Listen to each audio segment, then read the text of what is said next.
Oh, yes. It is the last weekend before football starts. There will be football for the next 4 or 5 months. NFL football we're talking about. Today I'm going to dig into the NFC QBs and cards and what it could all mean, my predictions for the upcoming season. Stick around.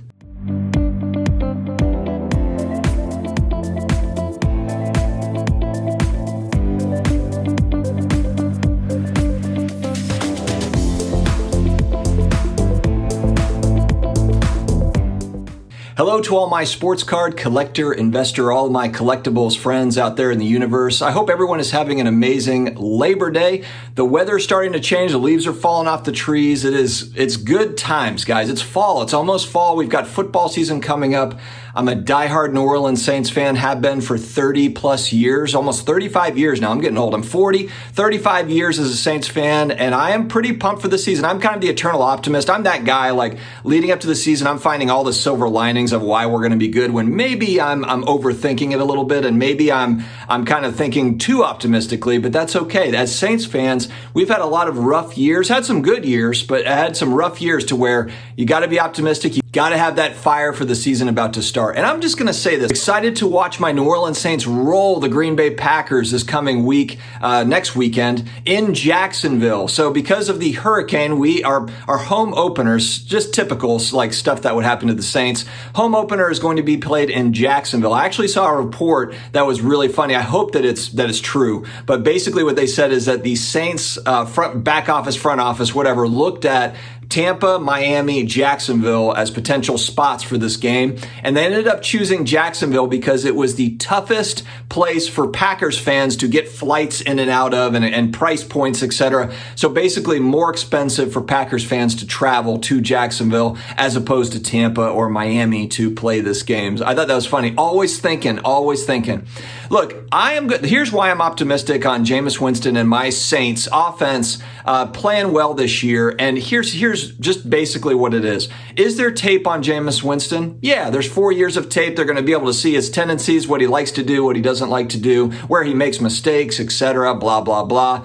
But what they haven't seen is Jameis Winston tape in our offense, in the Saints offense. And I think this is a benefit to any team that has a QB, that's established in the league, but is coming into a new offense on a different team, or maybe it's a new coordinator on the same team. You don't really know exactly how that's going to look over the first few weeks of the season. So I'm actually glad we're playing the Packers right there week one, where they haven't had a full, 6, 7, 8 games to be able to look at Jameis and our offense. They don't have that. So I'm feeling pretty darn good about this game coming up. And frankly, Aaron Rodgers has always played really well against us in the dome. So I know it's kind of like, well, you got that Superdome home field advantage. Yeah, but you know what? It's also a fast surface for their offense to play on us. And Aaron Rodgers has played very well against us and their offense in the Superdome. So anyway, I digress. We're talking about the NFC today. I'm starting off with my team, the Saints. But what we're going to do is we're going to break down strength of schedule. We're going to take a look at QBs that are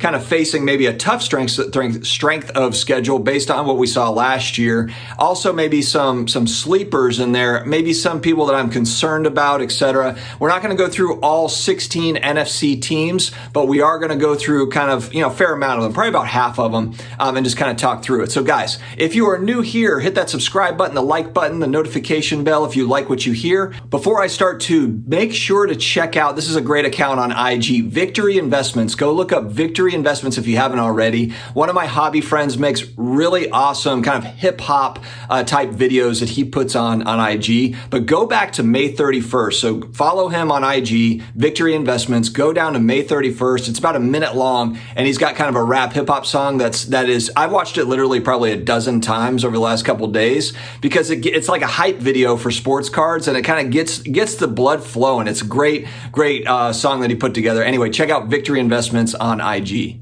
All right, we're looking at the strength of schedule, and I'm just going to go right there. Third toughest schedule is the Chicago Bears, which, the Bears have kind of struggled here over the last few years, trying to get used to Nagy's offense, and they've had some good years, and then they've kind of tapered off here over the last couple, and they really kind of put all of their eggs in the Justin Fields basket. They've got Andy Dalton there as kind of that veteran, that vet to come in and be there. But I mean, look, they want Fields to run the show. I mean, he's an exciting player coming out of Ohio State. I was looking today even and just trying to figure out, has he been named the starter? And I don't know if strategically, if they just haven't announced that so that the week 1 opponent will have to kind of get prepared for either Fields or Dalton. I'm not sure, or maybe I missed it somewhere where they already did announce Fields as a starter. But either way, Justin Fields is an exciting rookie coming out. And look, they first round pick.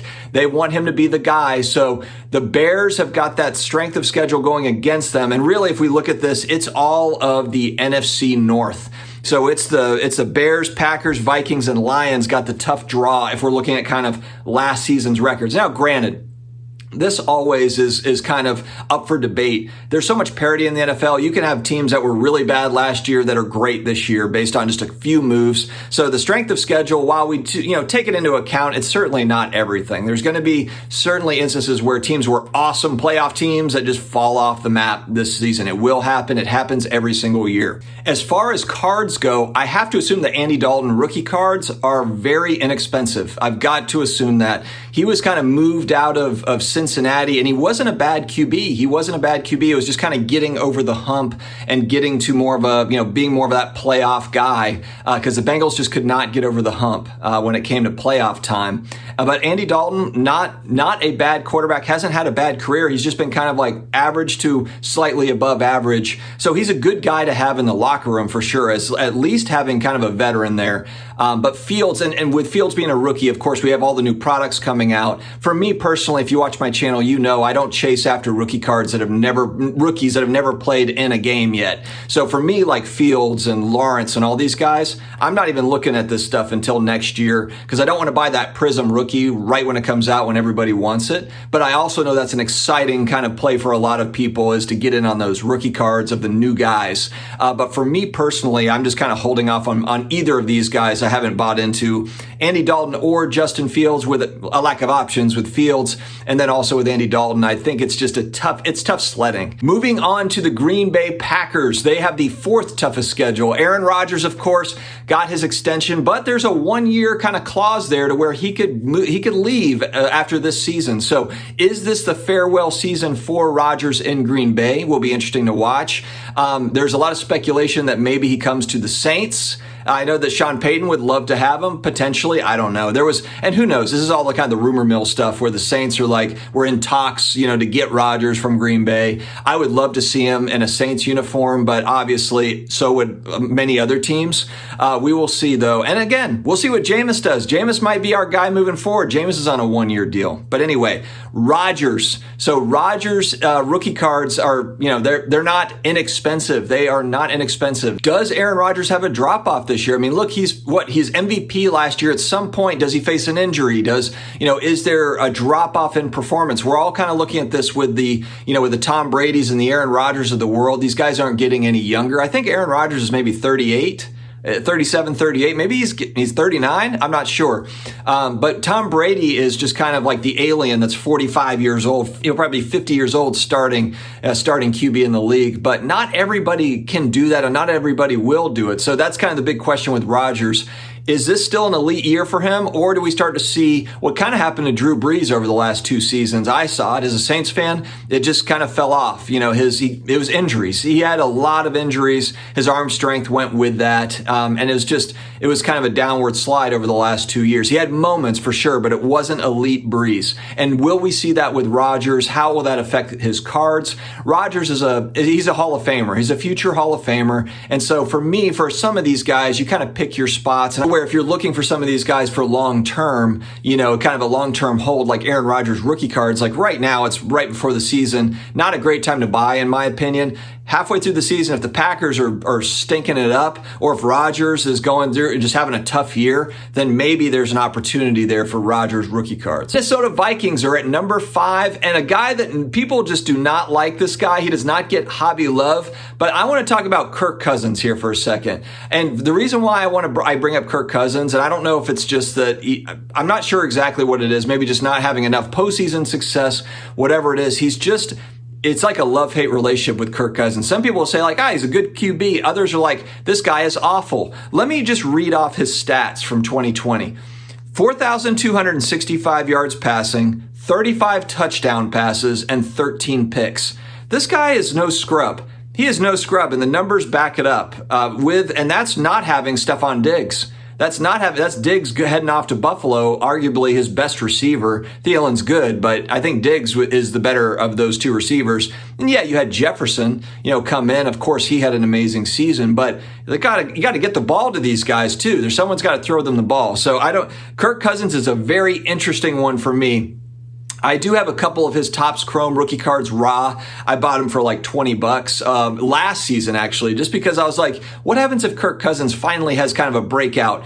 So I've got a couple of his cards, but he's an interesting one in a division. It's not a super tough division. And it's like, could the Vikings put something together? And that's why we talk about this stuff, because it's fun. Will Kirk Cousins break out with the Vikings this season? Let me know in the comments what you think about some of these guys. All right, and then we have the Detroit Lions. I've got one of my good close friends is a big Lions fan. Jared Goff, the trade with Stafford to the Rams and Jared Goff to the Lions. And I remember seeing this trade in the offseason, and it was all this, the Rams got this great deal with Stafford, and the Lions got Jared Goff. What a great trade for the Rams. But I'm like, look, Stafford was in Detroit for 12 or 13 years, and yes, put up some good numbers, but he didn't lead the team to any sort of postseason success. You could say it's all the organization's fault, and that's fine, but I look at Jared Goff and Matt Stafford. I thought that was a pretty even trade straight up, but then the Lions got a bunch of picks, I think, as well. The Rams did exactly what the Rams always do and just bet the farm on one player. They did the same thing with their cornerback, Jalen Ramsey. And Ramsey, granted, great player, but man, they gave it all up, to get these guys. And I guess they want to have cornerstone pieces, and that's fine. So maybe that's their strategy, is to just trade away a bunch of, just give away the draft capital, kind of the Mike Ditka for the Saints strategy of trade everything for Ricky Williams back in the day. And that's kind of what the Rams do. And so they got Stafford. Again, he's a very good quarterback. But I don't think he's that much better than Jared Goff. Jared Goff was playing in a Super Bowl a couple of years ago, and you could say like, oh, well, that's, he had a great team around him. Well, that's every QB that's making a great postseason run. They've got a great team around them. But Jared Goff impressed me when they went to the Super Bowl. They had to beat the Saints in the Superdome, and it was loud, crazy loud. And granted, they did get away with a call at the end of the game that eventually cost us the game. But anyway, that's debatable. I know Rams fans will be like, blah, blah, blah, blah, whatever. I don't care. It was a terrible non-call, and it cost us a trip to the Super Bowl. Really kind of our last good shot at winning the Super Bowl, I think, was that one. But anyway, Jared Goff played, so we were up 10-0 in that first half, and then the Rams came back, and it was blistering loud in the Superdome that game, and they just did it. Actually, if you go back and remember that game, Gurley was hurt. I think Gurley had like 10 yards rushing. So it wasn't Todd Gurley, the amazing Todd Gurley, running that show. That was kind of as Todd Gurley was really he was having some knee issues. He did not play much in that game. So this was really the Jared Goff making stuff happen. Sean McVay, coaching well, and they squeaked out a win against us. And against that game. So that against us. And that is the one game that sticks out for me. It's like Jared Goff has done some things in the league in his short career. He's a young guy, and I don't own any Jared Goff rookie cards, but it would not shock me if Jared Goff has success in Detroit. And I know people are going to say, it's Detroit. Well, look, a few years ago, they were saying the Cleveland Browns are never going to be good again when they had won, 2 or 3 games over a 2 or 3 year span of time. Now they've got Baker. Now they're Super Bowl, contenders. That's how quickly things can turn around in the NFL. So I'm a Saints fan, so I'm going to root for that underdog. I hope that the Lions can get out and Jared Goff can make some sort of a comeback. I think that'd be cool. QBs I'm concerned about. There's a couple I want to talk about here. Now, granted, both of them play in the same division. The division overall is fairly weak, and it's the NFC East. We're going to first talk about Dak Prescott. Now, here's why. A lot of money is spent on Dak Prescott cards. There's some great looking cards out there too. Cowboys have big fan base. There's always a lot of excitement going into the season for whatever reason. There's always, the Cowboys are going to be good, and they've just struggled since the Jimmy Johnson, Emmitt Smith, Troy Aikman, Michael Irvin days. The Cowboys have had good seasons here and there, but really, it's been a while since they've really strung together a series of good years. And Dak Prescott's injuries are starting to make me worry a little bit because this guy was ultra durable. I mean, he was taking some major hits. And the one that concerns me, he had a leg injury, but then it's the throwing shoulder that worries me. And it's something that, for a QB, if it's your off arm or whatever, fine. But if it's your throwing shoulder, and he says he's healing, but all QBs do this where they play. It's the tough guy deal of like they're playing QB and they're not going to show any weakness, and so they play through it. But any issue with the throwing shoulder makes me nervous. I know all about it with Drew Brees, obviously in New Orleans, but he was able to get over it. Dak is a really tough guy, but with the amount of money spent on Dak cards, Dak rookie cards, patch autos, etc., he's a guy I feel like there's vulnerability there. It makes me a little bit nervous. I hope that he, heals up and it's all good because he's a great talent. But look, it's the NFL. Injuries happen. Careers are not long for a lot of these guys, and most of these guys are not going to be Hall of Famers. Maybe Dak will, maybe he won't, but that's just something that concerns me a little bit. All right, the next guy that we're going to talk about, Jalen Hurts. Huge buzz around this guy. Jalen Hurts cards, this and that and whatever. Let me read off the stat line for Jalen Hurts. In 4 starts, he's had 4 starts in the NFL. 1,061 yards passing, 6 passing touchdowns, and 4 picks.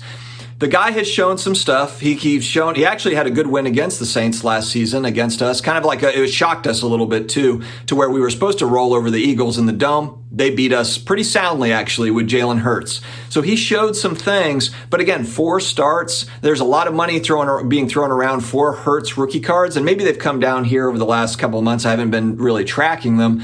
But I remember being at the Dallas show and being at, kind of some at the National, hearing about Jalen Hurts and, we got Jalen Hurts.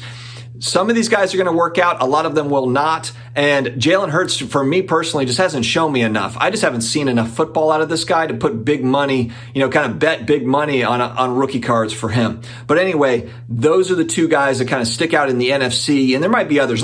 We're going to next talk about guys that are kind of make or break years, or just maybe not make or break, but just important years for these guys because there's question marks around them. First, it's Daniel Jones. This is an obvious one. New York Giants, Daniel Jones. I think he's in his 3rd. This will be his 3rd season. It's kind of like 3rd season. You got to really kind of, separate yourself. Now, granted, last year he lost Saquon Barkley, and that's really a lot of their offense was going to revolve around Barkley. So I don't necessarily think it was all Daniel Jones's fault. Why it wasn't an amazing year for the Giants last year. And they've got to put a good team around him as well. But they traded up to get Daniel Jones. So that was a big move for them. They traded draft capital. They moved off of Eli Manning, who granted he was at the end of his career, but still, Daniel Jones was the guy, and really he's shown, pieces, sparks, but hasn't put it all together yet. So this is a big year for Daniel Jones, and that's another guy whose cards we've heard about. Daniel Jones rookie cards, people buying, selling Daniel Jones. Sam Darnold, new starting quarterback for the Carolina Panthers. The big question mark here is Sam Darnold not hacking it because the New York Jets were no good? Or is it Sam Darnold that's the issue? We're going to find out because in Carolina, he is reunited with Robbie Anderson, his number 1 receiver that he had in New York, and Robbie Anderson's very, very good. And then also you've got, of course, McCaffrey. The offense runs behind this guy, so he will have, and also a decent offensive line. I would say above average offensive line in Carolina, to where they should be able to kind of string some things together. I think the defense will be a question mark. Again, about an average defense, but it's certainly a better team than what he had in New York. So will he be able to resurrect his career? But, we'll have to find out. But this is kind of a big one for Sam Darnold. This is a big season for him to kind of show some things, show some momentum moving forward. Next up, Jameis Winston. Of course, we've got to talk about him. He was in Tampa, showed some, good seasons. Overall, look, he threw for 5,000 passing yards in a season. The guy has shown that he can make all the throws. He's just got to throw it to the right team. Everybody focuses on the 30 interceptions that he had the one season. There was only one season where he had 30 picks. He also had 30 touchdown passes and 5,000 yards. They had him slinging it around all over the place. Maybe they should have ran the ball a little bit more with him in Tampa. I don't know. Anyway, and even with Arians' offense with Tom Brady. Tom Brady, it took him 6, 7, 8 games to kind of get gelling in Bruce Arians' offense as well. I don't know if you watched last season, the first half of the season for Tampa, Tom Brady was okay, and then he turned it up over the second half of the season as he got more comfortable, got kind of gelled with his teammates, and then in the postseason was ready to roll. But the Saints slaughtered the Bucs 2 regular season games last season, and I think a lot of that was just adjusting to that new offense. So we'll have to see. We'll have to see with Jameis. Can he resurrect his career? He's on a 1-year deal in New Orleans. Will he get that extension, or will he be packing up and going somewhere else? Jimmy G with the 49ers, literally, 3 years ago? A few years ago, this guy is playing in a Super Bowl.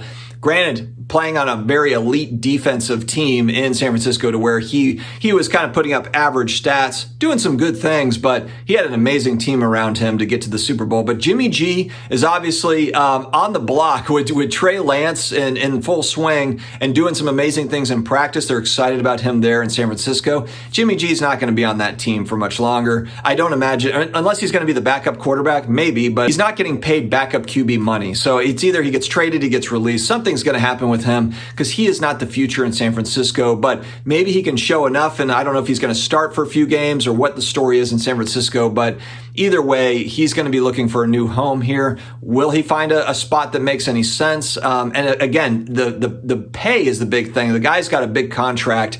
He's going to have to come off of that. He's going to have to reignite his career elsewhere, and it's possible. He's shown that he's shown flashes for sure. Who knows? Maybe he'll be back in New England if Mac Jones doesn't work out. Underrated QB. Who is a guy that you can think of that has not been talked about very much this offseason, but is a future Hall of Famer?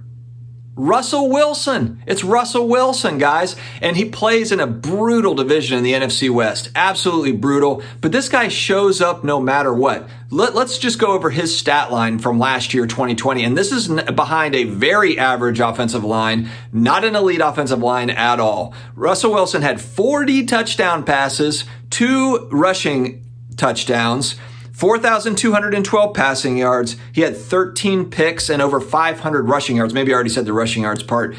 The point is the guy's just lit up the stat sheet. I don't know if he can continue to do it. He is getting older. I think he's 34, 35, maybe he's 36. He's starting to age up a little bit to where he's probably like, man, I could use a little bit more O-line help to where I'm not running around for my life forever. But Russell Wilson, such an underrated guy over this past, I think it's because of all the excitement of kind of the new players coming in. You know, Russell Wilson, kind of a forgotten guy, but he is legit. So he's kind of my underrated NFC QB choice here. I'm predicting that he has a good year. I'm predicting that Seattle is a kind of a sleeper NFC West team. Look out for Seattle this year. I'm curious to see what happens with them. All right, guys, let me know. What do you see happening in the NFC? Are you buying, selling QBs in the NFC right now, or are you planning to down the line? Share your football card strategies, friends, and we can talk about it in the comments.